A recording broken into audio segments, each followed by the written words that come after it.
Good afternoon, my YouTube viewers. In this particular video, what we're going to be discussing is object-oriented programming. And the reason why that is because Python is a computer programming language that supports object-oriented programming. So you need to know object-oriented programming if you want to progress in your development of Python. So object-oriented programming in Python is a programming paradigm that organizes code into reusable objects that combine data, which is attributes, and behavior, which is methods. So a class is a blueprint for creating objects. It defines attributes and methods. An object is an instance in a class. Encapsulation is bundling data and methods together, restricting access to some components. Inheritance is creating a new class from an existing class to reuse or extend functionality.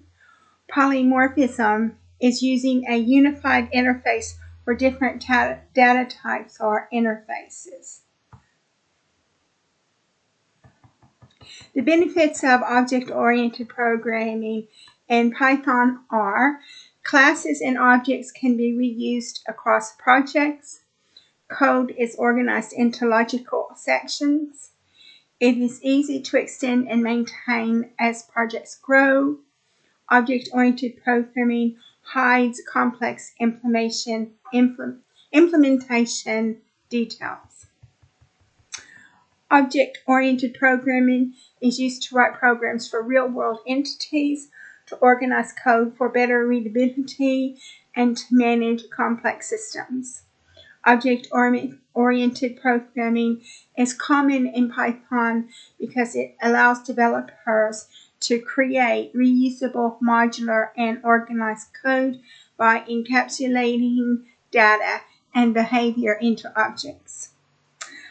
Object-oriented programming is common in Python because Python's syntax for object-oriented programming is simple and intuitive. Many Python libraries, such as TensorFlow, are built using object-oriented programming. Object-oriented programming helps manage larger code bases by organizing code into larger structures. And Python's community widely adopts and promotes object-oriented programming practices. So now what I've got a small little program that was written in object-oriented programming, so you can see how it works. So this is a mini bookstore, and it's a demonstration of object-oriented programming. So you've got a class of book. And within this class of book, you've got two functions. The first function is your init function, which takes the self, title, author, and price. So self.title equals title, self.author equals author, self.price equals price. And now you've got your function called display info, which is a self. So it returns self.title by self.author, and then self.price. Then you have another class called a bookstore. So this has three functions in it. So the first function is def init, and it accepts self and name as arguments. So self.name is name, and self.books is a blank list.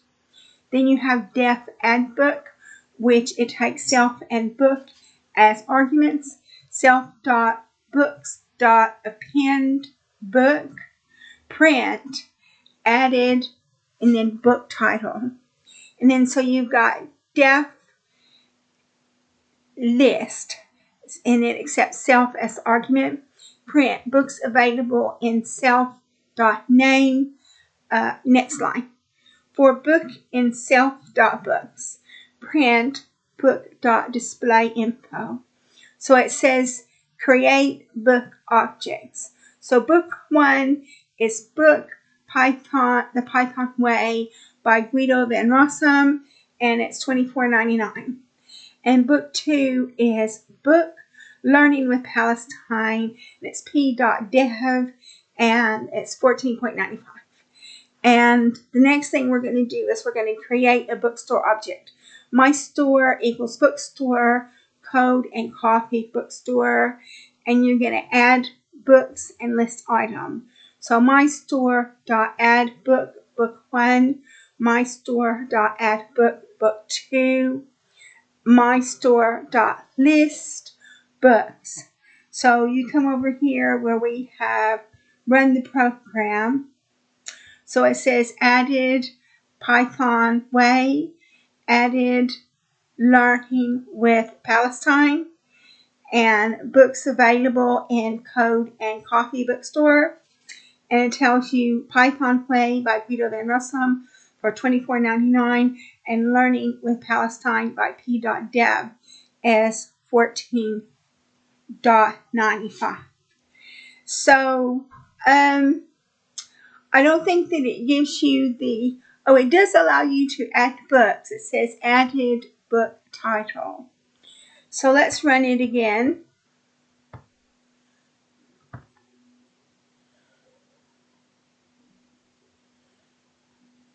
So it does say that it added the book title.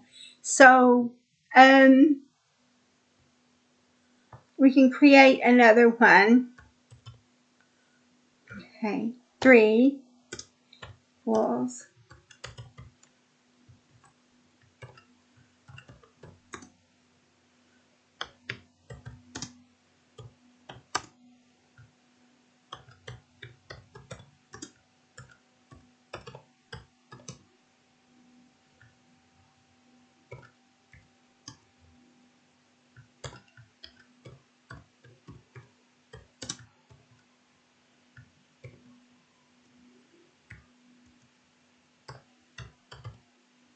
I'm just trying this out.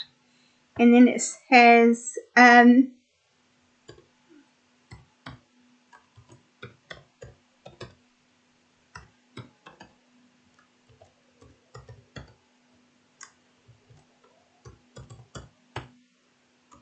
so we'll try it again with this new book that I've added.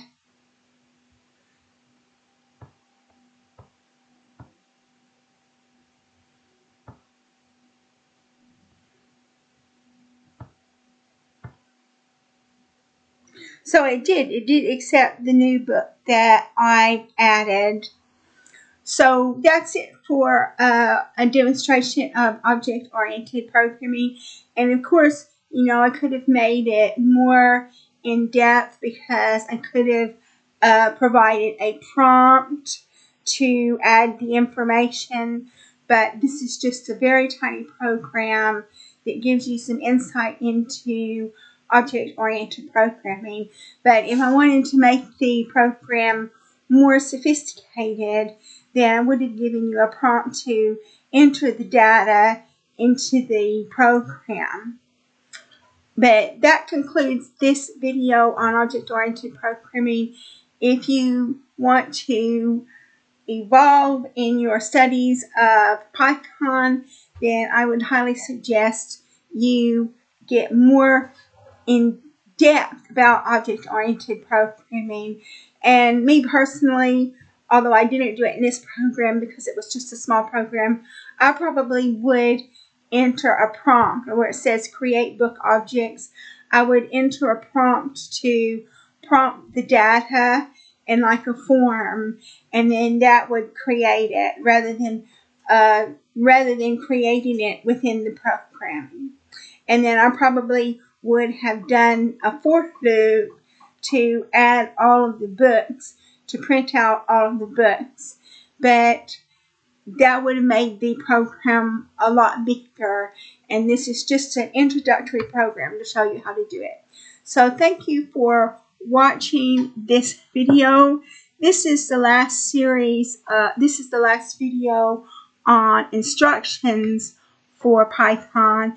And so the next 2 videos, what we're going to be talking about is we're going to be doing some real world projects.